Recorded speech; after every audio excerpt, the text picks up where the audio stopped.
नमस्कार, IBC 24 में आपका स्वागत है। मैं हूं वत्सल। साल 2020 है और 28 सीटों पर उपचुनाव होना है, लेकिन मैं बात करूंगा 1996 की, जब यूथ कांग्रेस की ताकत हुआ करती थी। तब यूथ कांग्रेस की कमान जिस शख्स के हाथ में थी, अब वो इस प्रदेश के एक कद्दावर नेता में तब्दील हो चुके हैं। मेरे साथ बात करने के लिए गोविंद सिंह राजपूत मौजूद है, जो सुर्खी से उम्मीदवार हैं। बड़ी हाई प्रोफाइल सीट है।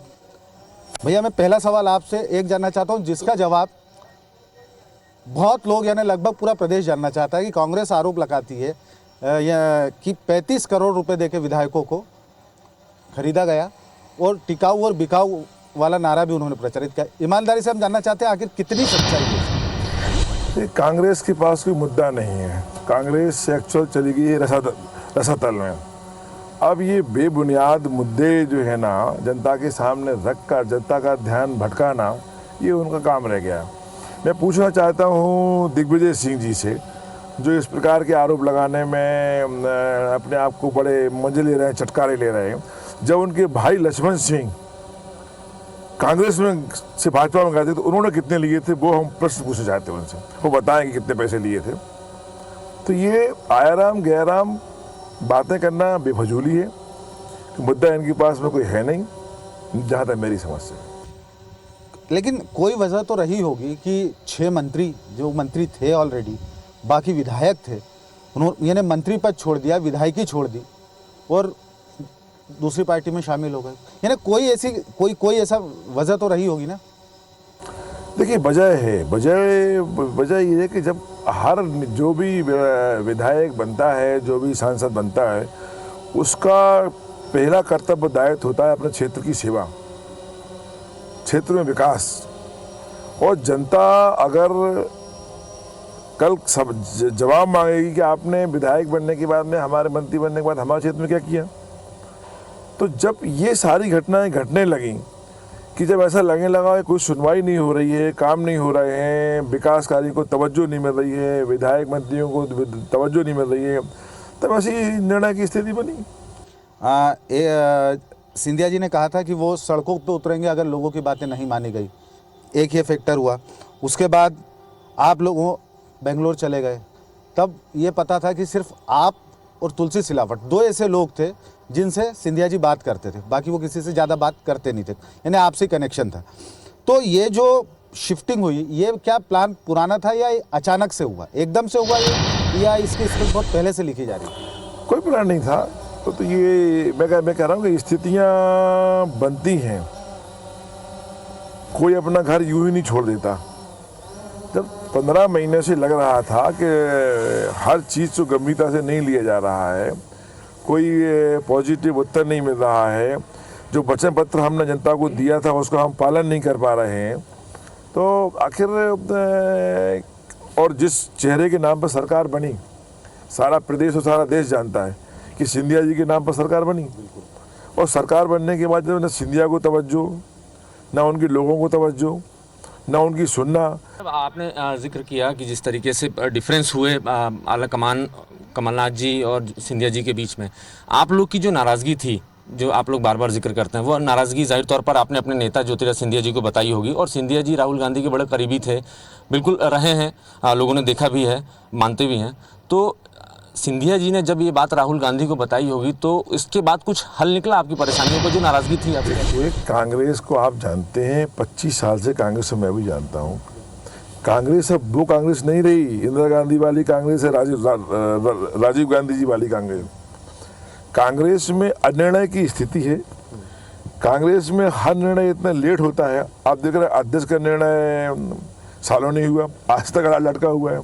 कांग्रेस का अध्यक्ष आज तक बनते बनते रह गए, वही फिर से बन गए या कंटिन्यू हो गए।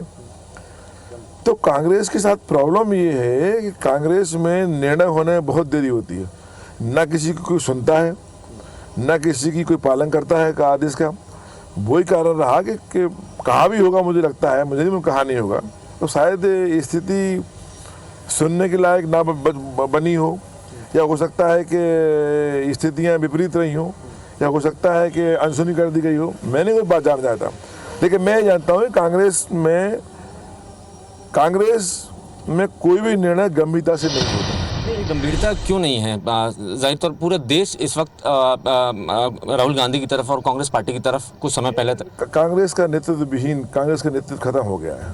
कांग्रेस के नेतृत्व की परवाह कहाँ कर रहा? अब बताइए, राहुल गांधी जी ने कहा कि कमलनाथ जी ने जो वक्तव्य दिया, आइटम कहा महिला के लिए, हमारी मंत्री के लिए, तो उन्होंने कहा गलत है। राहुल जी के वक्तव्य, राहुल जी का हाईकमान है, उनके इस कितने कहने पर कमलनाथ जी को माफ़ी मांगना चाहिए थी। तो कमलनाथ जी कह रहे वो उनका अपना सोच होगा, तो आपने अपनी ढप ली, अपना तुम्हारा राग चल रहा है, कोई सुन कहाँ किसी का रहा कोई। एक किसी थोड़ा अलग हट के सवाल, गुंज जी, आप कांग्रेस छोड़कर बीजेपी में आ गए हैं। दोनों ही पार्टियों में क्या मानते हैं, वर्किंग कल्चर कैसा है? चूंकि अभी आपने कांग्रेस में बताया कि सुनवाई नहीं होती, देरी से फैसले होते हैं, और बीजेपी में ताबड़तोड़ और जल्दी फैसले होते हैं, तो दोनों में वर्किंग कल्चर में डिफरेंस कितना है? इसी से जुड़ा हुआ एक और सवाल, नरेंद्र सिंह तोमर ने हाल में कहा कि ज्योतिरादित्य सिंधिया को भाजपा में एडजस्ट होने में वक्त लगेगा, व्यक्ति निर्माण की प्रक्रिया धीमी होती है, तो क्या मानते हैं आप? देखिए, ऐसा है कि कांग्रेस में मैं बहुत साल रहा और भाजपा में वर्तमान में हूँ।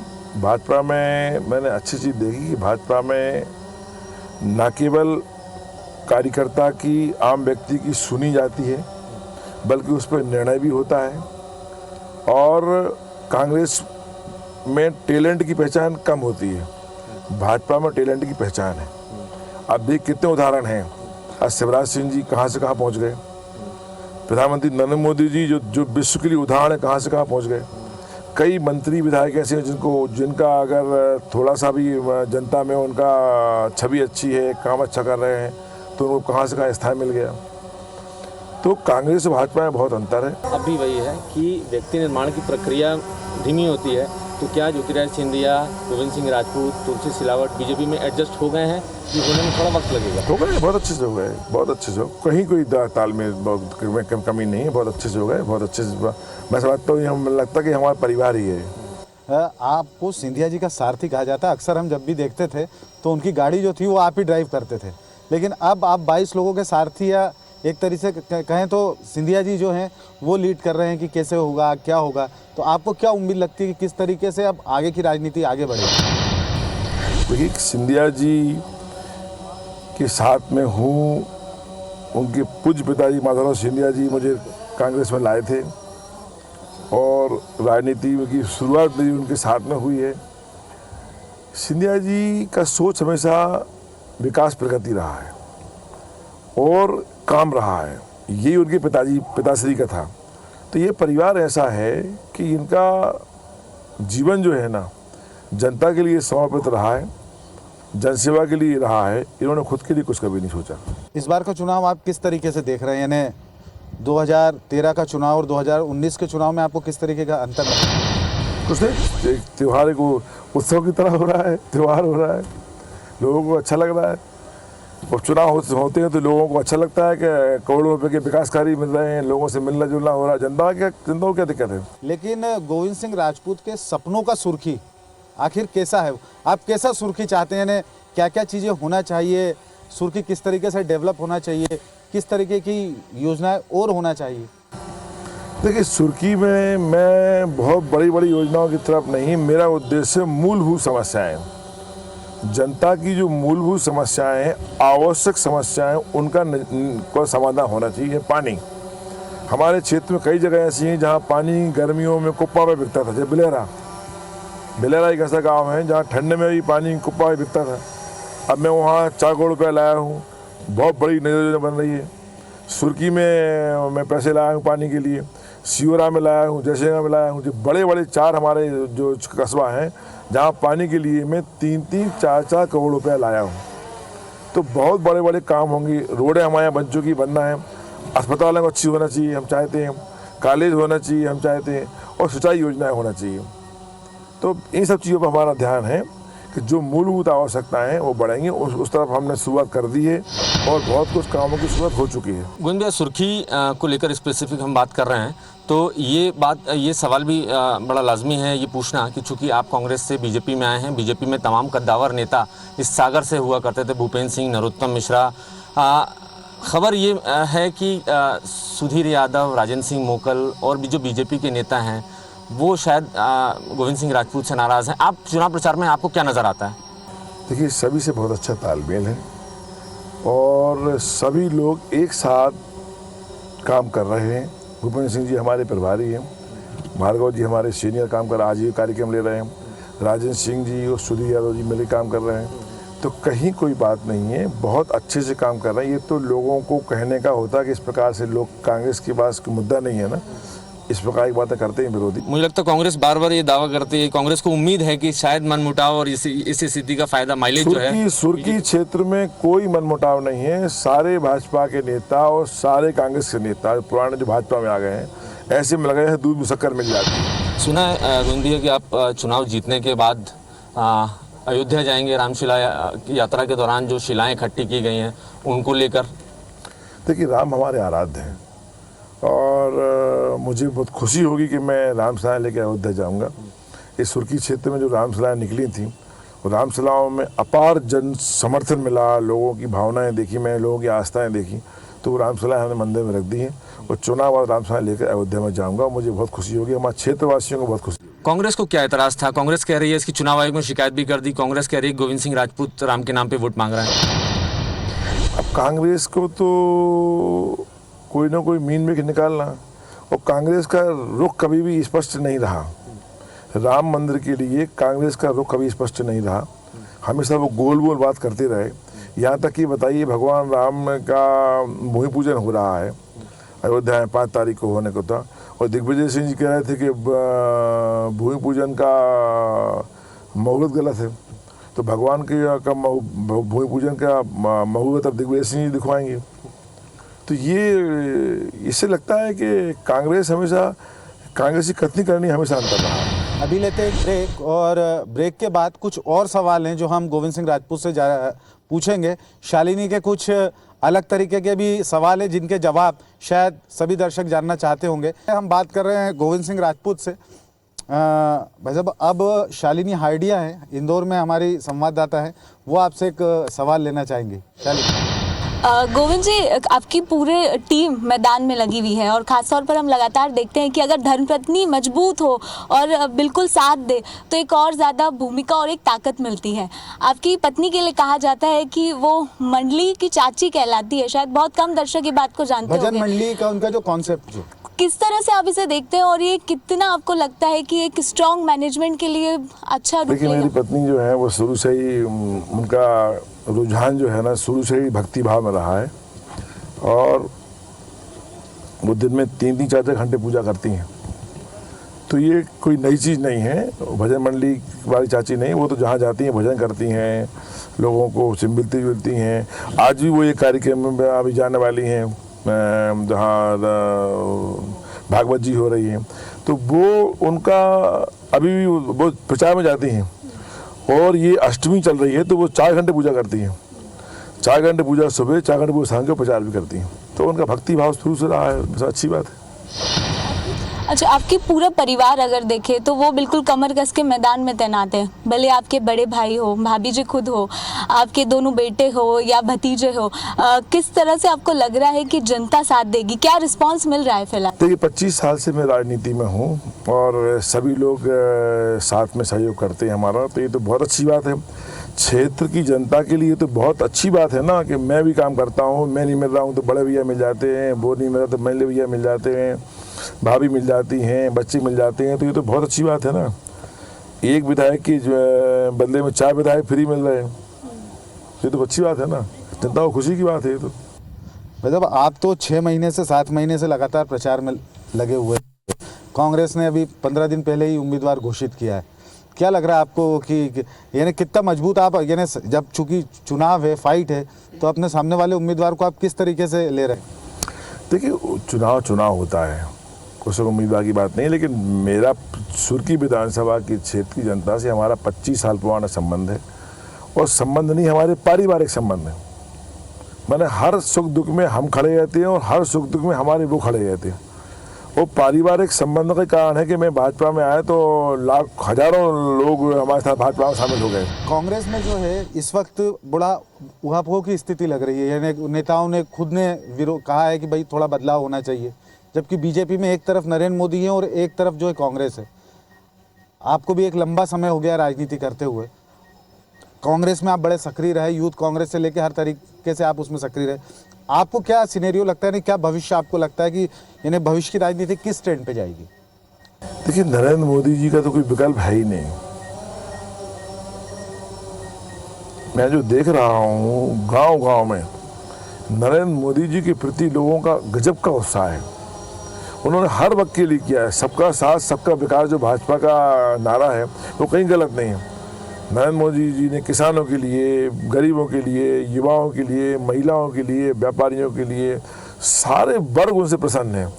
ऐसी स्थिति मैं समझता हूँ कांग्रेस को अभी खड़े होने में बहुत समय लगेगा। गोविंद जी, आपकी पर्सनालिटी बहुत शानदार है। हमने आपके पुराने साथियों से सुना है कि कॉलेज समय पर आपका और बुलेट का एक गहरा नाता रहा है। ये भूमिका मैं इसलिए अदा कर रही हूँ क्योंकि हमने देखा सागर से बहुत से ऐसे लोग हैं जो बॉलीवुड में गए। क्या आपकी कभी ऐसी इच्छा हुई कि आपको भी बॉलीवुड में जाना चाहिए था? कुछ ऐसी इच्छा थी या कुछ सपना ऐसा देखा था? ऐसी इच्छा तो नहीं हुई, लेकिन हाँ मुझे बहुत शौक था छात्र जीवन में बुलेट का और एक खुली जीप का।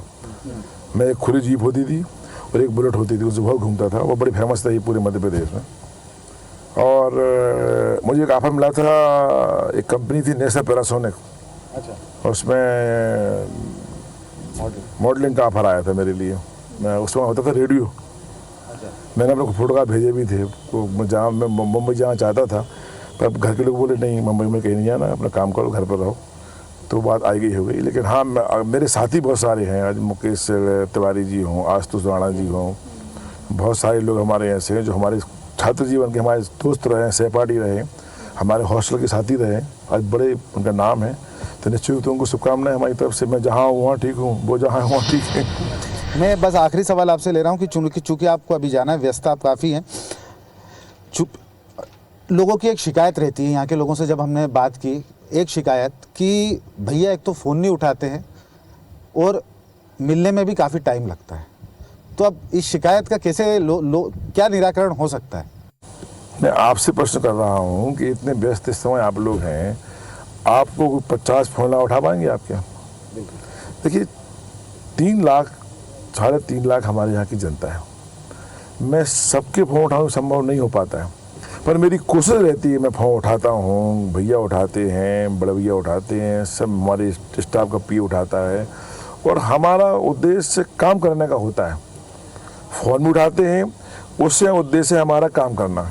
हमारे जो क्षेत्र के लोग आते हैं उनके काम पूरे हों, और काम पूरे हों, काम दिखाने में नहीं, हम करने में विश्वास रखते हैं।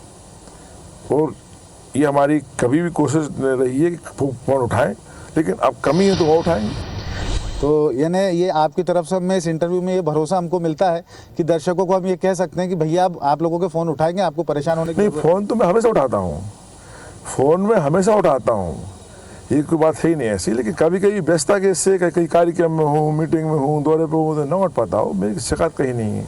भैया मैं आखिरी सवाल आपसे ले रहा हूँ, इतना व्यस्त शेड्यूल, आप मंत्री, मैं ही पहला नेता हूँ, ये भी सुन लीजिए। बहुत सारे नेताओं के पीए फोन उठाते हैं, मैं गनमैन फोन उठाते, गनमैन। मैं पहला राजनीतिक हूँ, जनसेवक हूँ, कहिए कि मैं अपने फ़ोन उठाता हूँ स्वयं। मैं मंत्री हूँ, विधायक हूँ, कुछ ना रहूँ, मेरे क्षेत्र में आप पूछ लीजिए, मेरा फ़ोन मेरा पी उठाता हूँ, मैं स्वयं उठाता हूँ। तो ये बहुत सारे लोग कहते हैं आप उठाते फ़ोन स्वयं उठाते हो। हम कहते हैं मेरी आदत स्वयं फ़ोन उठाने की है। अब आप चुनाव लड़ रहे हैं, व्यस्त हैं, लेकिन कई चीज़ें ऐसी आपकी शौक भी होते होंगे कि फिल्में देखना, किताबें पढ़ना, दूसरी चीज़ें, क्या क्या मिस करते हैं? आपको क्या लगता है कि यार इन सब चीज़ों के कारण मैं ये सब चीज़ें में से मैं चाहता हूँ लेकिन मैं ये कर नहीं पा रहा? बहुत सारी चीज़ें होती हैं, परिवार के साथ मिलना जुलने के बाद वो मिस करते हैं। मुझे जिम का बहुत शौक़ है। अच्छा। हम वो मिस करता हूँ। मुझे थोड़ा खेलने का भी शौक़ है। अच्छा। वो मिस करता हूँ। लेकिन राजनीति जब आदमी आता है, इन सब चीज़ों को छोड़ के आता है। जिस लाइन पे मैं आ गया हूँ, जो लाइन मेरी है जनसेवा, जो लोगों के क्षेत्र की सेवा, इसमें अगर कुछ पाना है तो कुछ छोड़ना पड़ता है। तो मैंने जनता की सेवा का जो अपना मन मानस बनाया है, और 25 साल से राजनीति में हूँ, तो अब तो मेरा सब शौक़ राजनीति में जनता की सेवा बन गया है, बाकी शौक़ में भूल गया हूँ। तो बहुत बहुत शुक्रिया गोविंद सिंह जी, और हमारी शुभकामनाएं आपके साथ हैं, और उम्मीद करते हैं कि आप ज़रूर चुनाव जीतें। आपने आईबीसी को समय दिया, इसके लिए आपका बहुत बहुत धन्यवाद। बहुत बहुत शुक्रिया गोविंद सिंह जी। गोविंद सिंह राजपूत ने तमाम राजनीतिक बातें की। उन्होंने बताया कि आखिर उनकी सपनों का सुर्खी कैसा होगा। उन्होंने ये भी बताया कि उन्हें एक बार बॉलीवुड से ऑफ़र भी मिला था। ऐसी तमाम बातें हम और नेताओं से भी पूछेंगे। मुझे दीजिए इजाज़त और देखते रहिए IBC 24।